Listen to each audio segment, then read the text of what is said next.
A free spirit wandering in this world, unfortunately trapped in the body of a girl. And the body of a girl is a delicacy for some, indifferent to the soul inside. A soul just like their own, a soul they don't mind scarring forever. I don't remember that man, but he seemed familiar. I looked at him curiously. I thought he wanted to play with me. I wasn't yet taught to suspect every man that approached me. That very innocence became convenient for him to gratify his desires. I didn't understand what he did to me, but it didn't feel right. His touch inflicted deep scars on me. He took something away from me that day. I was never the same again. By the time I grew up to realize something bad has happened to me, it was already too late. I never saw him again. It has been 15 years. I have carried this scarring memory within me for so long. Not a day goes by without being reminded of it. But how much ever I tried, I can never remember his face. Who was he? Was he that guy who used to live next door? What was his name? What did he do to me? So I searched for him, traveling down the memory lane, gathering clues here and there. After searching for over a year,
Mr. Lawrence எங்க இருப்பாரு?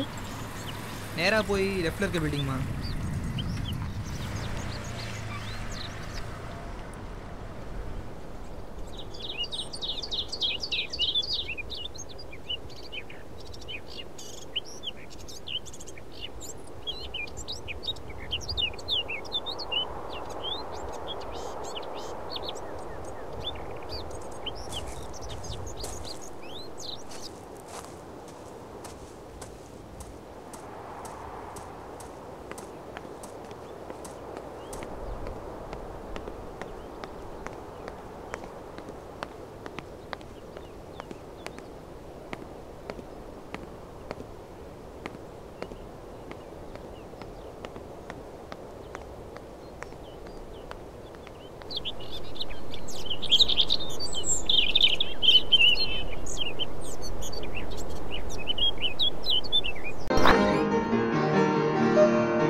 S,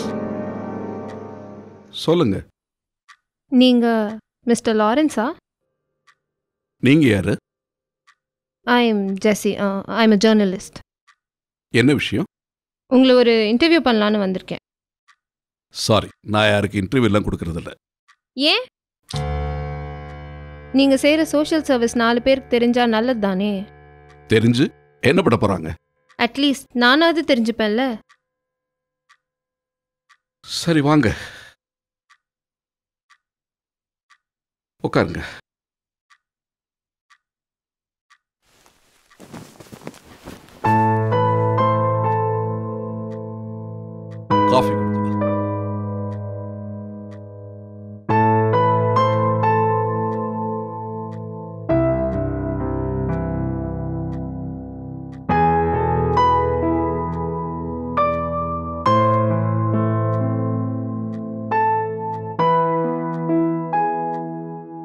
சொல்லுங்க.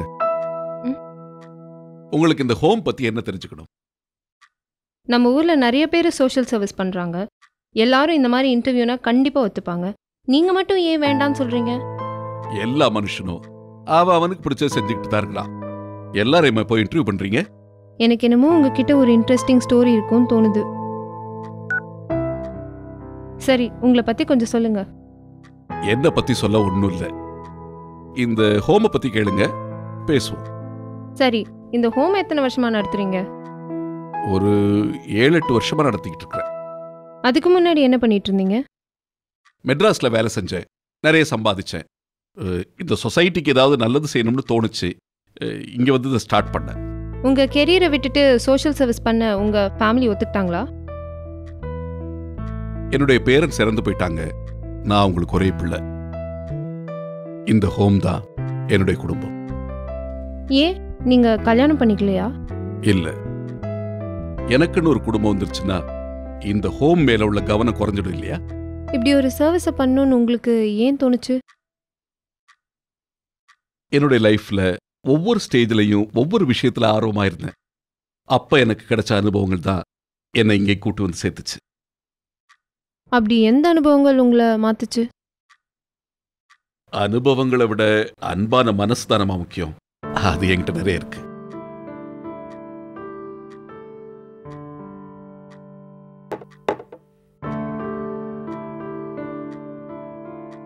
சின்ன வயசுல எல்லா குழந்தைகிட்டையும் ஒரு அபத்தமான கேள்வி கேட்பாங்க, நீ பெரியவனானதும் என்னவாக போறேன்ட்டு.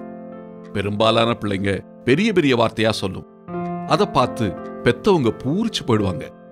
ஆனா நிஜம் என்னன்னா, எந்த பிள்ளையோட வாழ்க்கையும் அதோட கையில இல்ல. சமூகமும் பிள்ளையை சுத்தி இருக்கவங்களும் சேர்ந்து அந்த பிள்ளையை ஏதோ ஒன்று ஆக்குறாங்க. பிள்ளைகள் தானே வளர்ந்து இளைஞர்கள் ஆகிறாங்க. அது நல்லதா அமைஞ்சா இளைஞர்களோட வாழ்க்கை நல்லதா இருக்கும். தப்பா போனா வாழ்க்கையை சீரழிஞ்சு போகும். அப்போ யங்ஸ்டர்ஸ் கெட்டு போறதுக்கு சொசைட்டியும் ஃபேமிலியும் தான் காரணமா? இதை ஏத்துக்க நாம ஏன் தயங்கணும்? ஸ்டேட் ஃபர்ஸ்ட் வாங்குற ஸ்டூடெண்ட்ஸ் கிட்ட ஸ்கூல் ஹெச்எம், பேரண்ட்ஸ் எல்லாரும் கூட நின்று போட்டோவுக்கு போஸ்ட் கொடுக்கறாங்க. வீணா போன மாணவன் கூட யாராவது இப்படி போட்டோ எடுத்து எங்களால தான் இவன் வீணா போனான்னு பேட்டி கொடுக்கறாங்களா? அவனுக்கு பின்னாடியும் யாராவது கண்டிப்பா இருந்திருக்கணும் இல்லையா? இது என்னவோ மத்தவங்களை மட்டும் ப்ளேம் பண்ற மாதிரி இருக்கே. இல்ல, இதை நீங்க பிராக்டிக்கலா சிந்திக்கணும். நீங்க ஒரு ஜேர்னலிஸ்ட் ஆனதுக்கு நீங்க சந்திச்ச அனுபவங்களும் உங்களை சுத்தி இருக்கிற சூழல்களும் தான் காரணமா இருந்திருக்கலாம் இல்லையா? ஆப்வியஸ்லி பெண்களோட வாழ்க்கைய சொசைட்டி தானே டிசைன் பண்ணுது. நாங்க என்ன பண்ணணும், என்ன பண்ணக்கூடாது எல்லாத்தையும் நீங்க தானே டிசைட் பண்றீங்க. சமூகத்துக்கு மட்டும் இல்ல, பெத்தவங்களுக்கும் இருக்கு. அப்போ உங்க ஹோம் பிள்ளைங்களுக்கு பெண்களுக்கு எதிரான குற்றங்கள் நடந்தா உங்க வளர்ப்பு சரியில்லைன்னு சொல்லிட முடியுமா? இப்படி ஏதாவது லூசுத்தனமா கேப்பீங்கன்னு சொல்லிட்டு தான் இன்டர்வியூ கொடுக்க மாட்டேன்னு நான் சொன்னேன். ஏன் ஊர் ஃபுல்லா நடக்கிறது உங்க பசங்களுக்கு நடக்க கூடாதுன்னு இருக்கா என்ன? No way, I love my kids. அவங்களுக்கு பாதுகாப்பா எப்பவும் நான் இருக்கேன். இருக்கலாம். ஒவ்வொரு பெண் குழந்தையும் அவளை பெத்தவங்க உங்களை போலத்தான் எவ்வளவோ கனவோடையும் ஆசையோடையும் வளர்க்குறாங்க. அப்படி வளர்ற ஒரு குழந்தைய கேவலமான எண்ணத்தோட பாக்குறது எவ்வளோ அசிங்கம். குடும்பமோ சமூகமோ இதை எதிர்த்து என்ன பண்ணிட முடியுது? இது முழுக்க முழுக்க அந்த ஒரு ஆளோட பெர்வர்டட் மைண்ட் தானே காரணம்.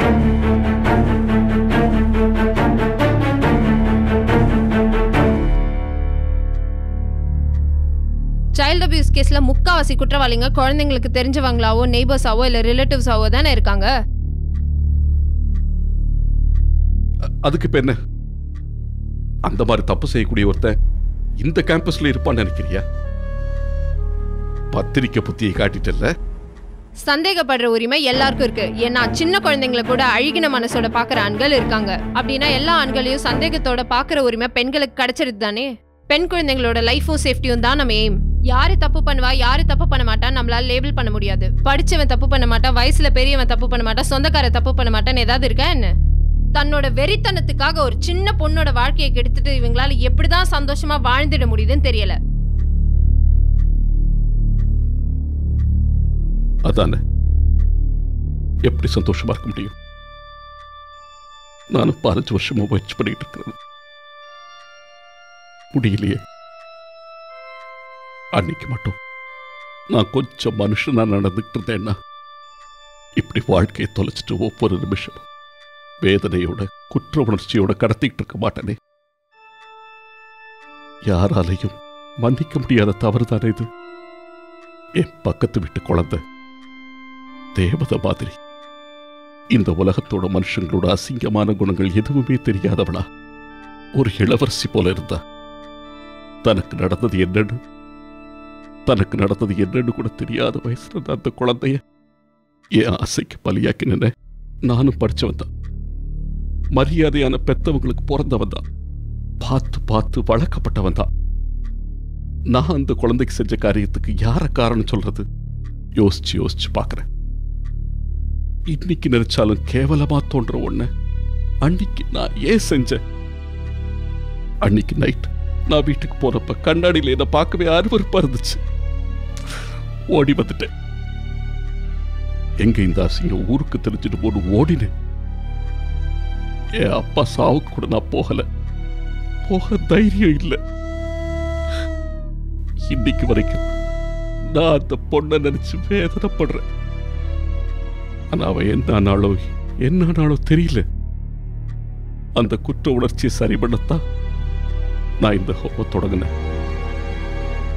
இந்த குழந்தைகளுக்காகவே நான் என் வாழ்க்கையை அர்ப்பணிச்சேன். No use. என் பாறை இன்னைக்கு வரைக்கும் குறையல. ஆனா சாகும்போது நான் இதோட சாகக்கூடாது. அதுக்கு முன்னாடி ஒரு நாள் நான் அந்த பொண்ணை தேடி போய் மன்னிப்பு கேட்கணும். மன்னிக்க கூடிய குற்றமா நீங்க செஞ்சிருக்கீங்க?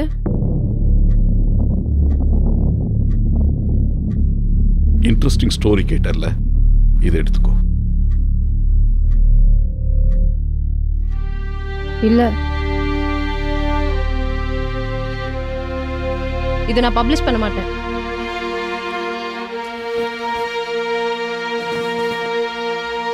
அந்த பொண்ணோட வாழ்க்கை கண்டிப்பா நல்லா இருக்கும். சொசைட்டி அவளுக்கு ஒரு நல்ல வாழ்க்கையை கொடுத்துருக்கும். ஆனா நீ அவளுக்கு கொடுத்த காயம் அவன் மனசுல இருந்துட்டே இருக்கும், மறைஞ்சே போகாது. கடவுள்கிட்ட மன்னிப்பு கேளு. ஆனா அவரும் இதை மன்னிப்பாரான்னு தெரியல.